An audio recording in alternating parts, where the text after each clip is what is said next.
Okay, my first guest today is Dror Tamir, co-founder and CEO of Hargol Foodtech, an innovating startup in the food industry. Hi, Dror. How are you?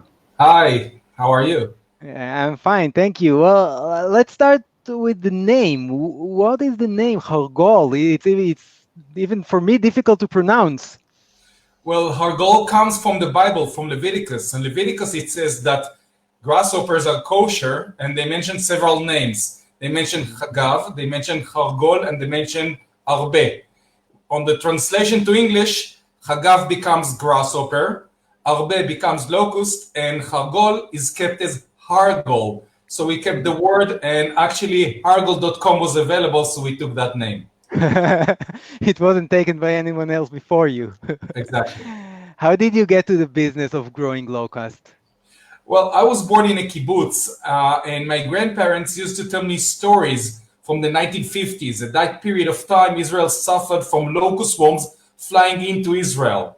They used to run to the fields trying to scare the grasshoppers away with making a lot of noise with pots and pans. However, they saw other Jews, Yemenite and Moroccan Jews, coming to the same field with large sacks and collecting tons of grasshoppers to eat. So, as a very young Wow. boy, I learned that grasshoppers are part of the diet of many Jewish communities. Fast forwarding 30 plus years into the future, I'm a serial entrepreneur for food and nutrition. I'm learning about the protein challenge around the globe, and the solution was waiting for me. Grasshoppers are an amazing solution. Mhm. Well, we'll talk about that in a bit, even more.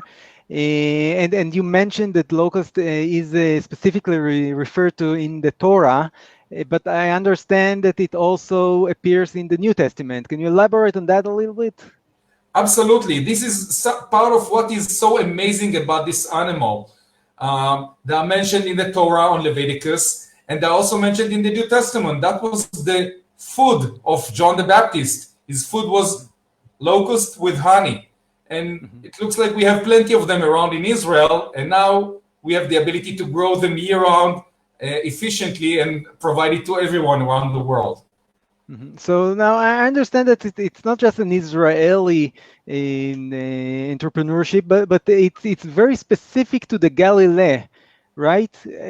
Perhaps you can explain a little bit about what do you do, where do you grow these locusts, and what do you do with it afterwards? When we established the company about 6 years ago, we were looking for the perfect location to farm the grasshoppers, and we realized that just north of the Sea of Galilee, just on the banks of the Jordan River, we have the perfect weather conditions to operate our farms. It makes the entire operation much more efficient energy wise. And we started building the farm. And now we already have 4 farms in those locations. And one of the results is that we are able to provide employment in the rural north part of Israel, which is also a great achievement for us. Mhm. Okay, let's talk a little bit about the product. So first of all, well, you grow the locust. I understand that it's not an easy task. So how do you do that, and what do you do with it afterwards? What kind of products do you manufacture out of it? Well, another amazing fact about locust is that it is the most widely eaten insect in the world. Among 2.5 billion people across the world that eat insects, locust is the one with the highest demand. Wow. However, no one was able to grow them on commercial scale, so the supply came from collection in the wild, which has a very short 4 week season.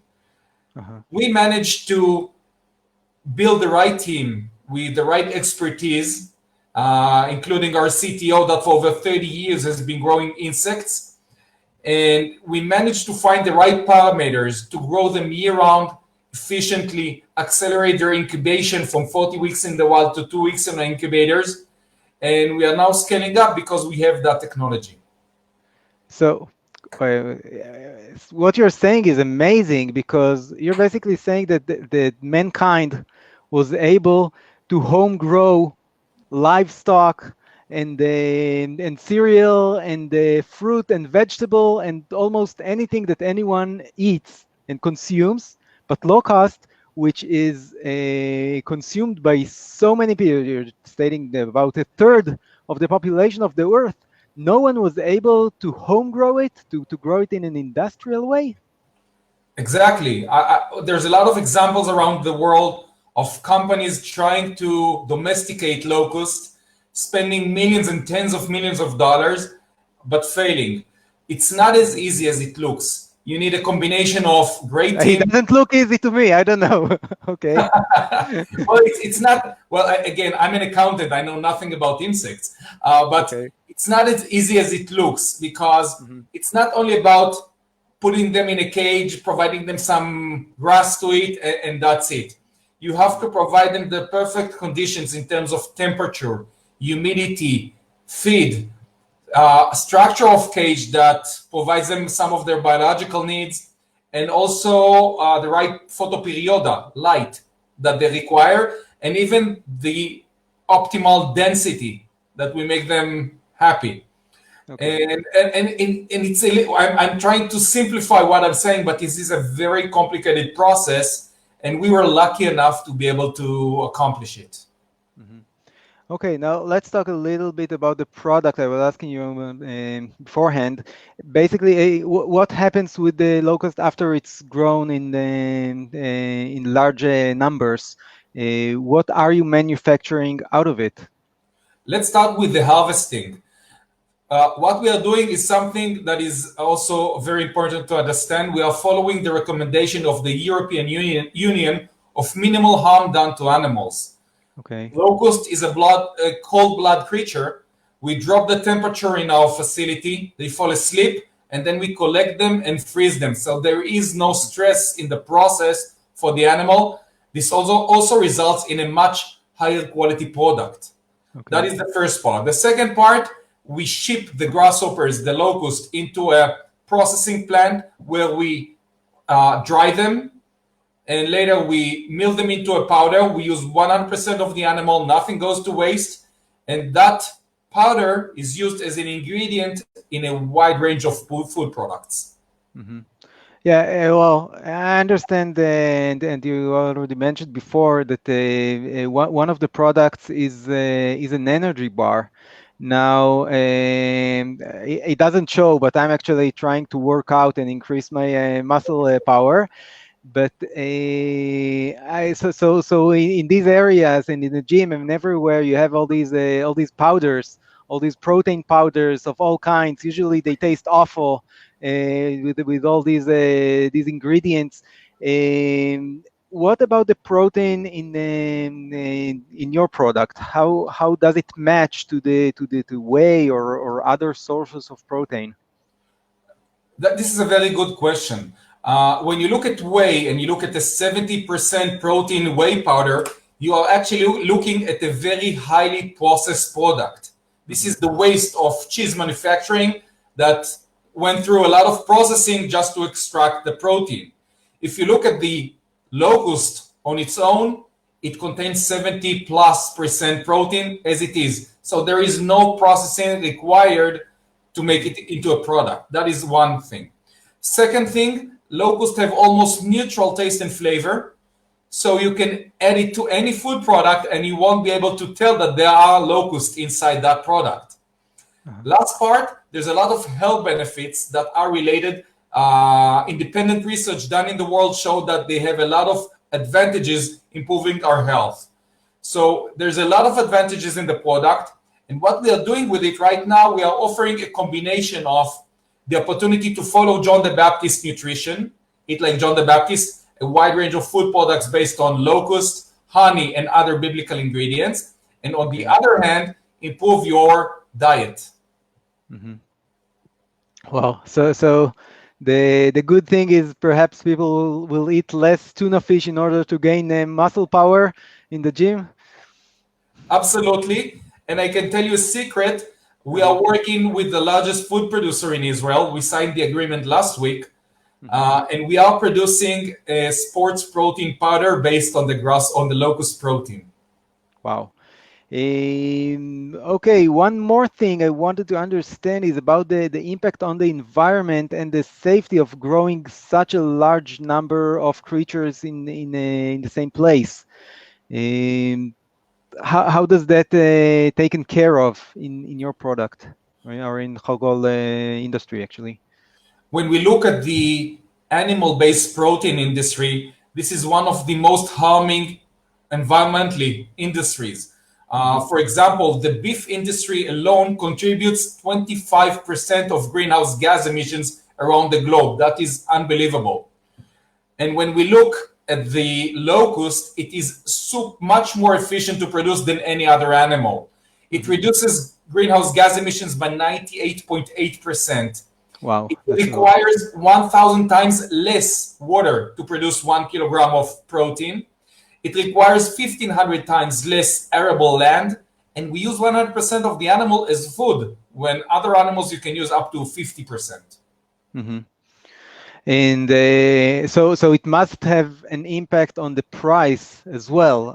So I know you're just on your first steps towards mass production, but can you compare the price in mass production for I don't know, for a unit of protein, let's say? Absolutely. Of course, at this point of time, when we are still working on relatively small scale, making our first steps, you can understand that mankind have been farming poultry and other animals for thousands of years, and we've been doing that for 6 years only. So we still have a long way to get to their level of efficiency. However, already now we are competing in terms of actual protein absorbed by the body. We can compete with beef prices. Hmm. And on the long term, we see the opportunity to make the entire operation so efficient we can get very close to plant-based protein prices. Of course, with a much better product in every aspect. Wow. Okay, so now, and you've sent me a package. We can tell our audience you sent me a package this afternoon, and I want to show our viewers the two products. Perhaps I'll show and I'll let you explain what we are seeing. Okay, so we'll start. What do you want to start with? I think we'll start by showing the whole grasshoppers, the Okay. whole locust. This is a product that I never thought will be a product. This Mm-hmm. is just a step I'll on let the you get way of closer. making it into a powder. These are Mm-hmm. dried locust. Mm-hmm. Now, when you take those locusts, most consumers in the US and Europe will be disgusted by it. Mm-hmm. However, we mill those grasshoppers into a powder Mm-hmm. and we embed them or add them into energy bars. And Okay. let's try first the energy bar, and you can tell me I'll if you just can taste I'll just grasshoppers inside. These show are the energy. vegetable Mm-hmm. protein energy bars, an This is opportunity. amazing, by the way. The combination of the locust and honey. Well, I'll taste it in a minute, but it looks amazing. It Okay, looks amazing, and it looks like John the Baptist knew what he was doing. yeah. Well, so I'll try to walk in his footsteps, and I haven't tried it with now. It's the first time. It was closed, and I just opened it. Okay. Well, it looks like a regular energy bar. Exactly. I'll just move the mic for a moment.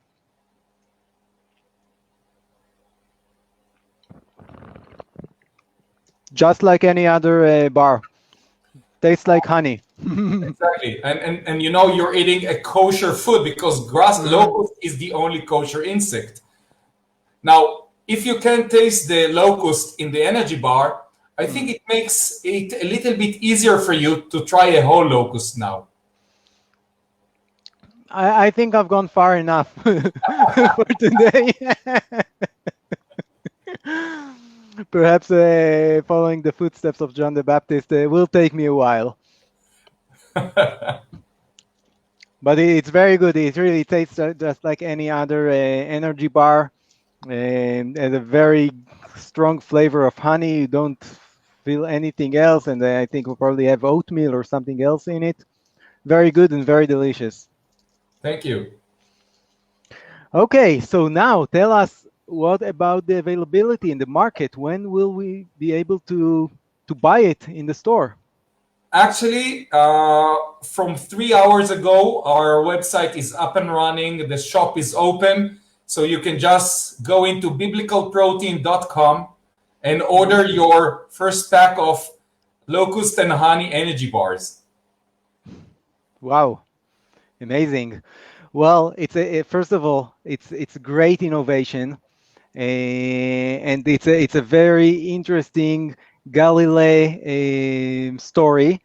And by the way, where do you manufacture the bars themselves? I understand that it is also in the Galilee area. Is that correct? Exactly. We produced the energy bars where everything started in Nazareth. Wow, that's amazing.